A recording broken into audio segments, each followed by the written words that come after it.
सरकट्टा खबीस बिना सिर वाला भूत। गांव के बुजुर्ग हमेशा एक कहानी सुनाते थे। सरकट्टा खबीस यानी बिना सिर वाला भूत, जो रात में भटकता था और इंसानों का शिकार करता था। कहा जाता था कि जो भी इसे देख लेता उसकी मौत निश्चित थी।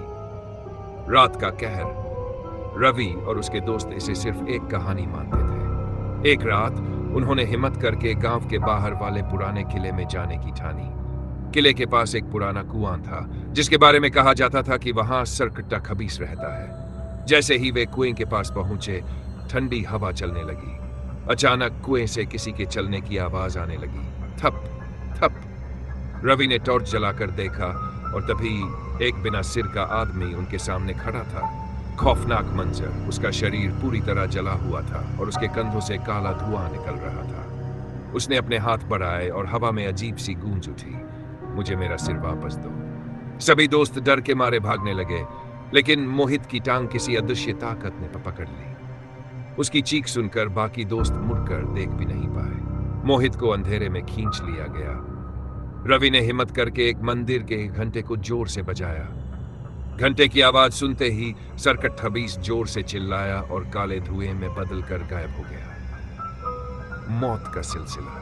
अगले दिन मोहित का शरीर उसी कुएं के पास पड़ा मिला। उसकी गर्दन पूरी मुड़ चुकी थी और चेहरे पर खौफ जमी हुई थी। गांव वालों ने तब से वह इलाका छोड़ दिया, लेकिन आज भी रात में वहां से अजीब अजीब चीखें आती हैं। कहते हैं जो भी उस कुएं के पास जाता है वह कभी लौट कर नहीं आता।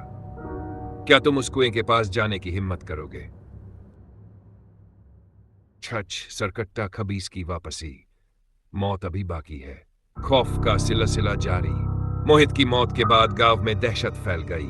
कोई भी रात में घर से बाहर नहीं निकलता था। लेकिन रवि के मन में अब भी सवाल थे।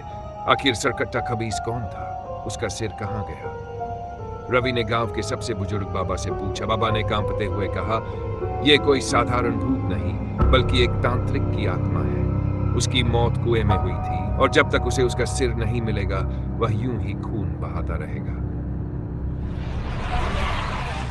रवि और उसके दोस्त कुएं के पास दोबारा गए, इस बार पूरे तैयारी के साथ। जैसे ही उन्होंने वहां खुदाई शुरू की, अजीब अजीब आवाजें आने लगी। अचानक जमीन के नीचे से एक कटा हुआ सिर निकला, बिल्कुल सड़ा गला, लेकिन आंखें अब भी खुली थी। तभी हवा में गूंज उठी, मुझे मेरा सिर वापस दो। रवि और उसके दोस्त कांप गए। तभी कुएं से धुएं के साथ सरकट्टा खबीस निकला, लेकिन इस बार और भी ज्यादा भयानक।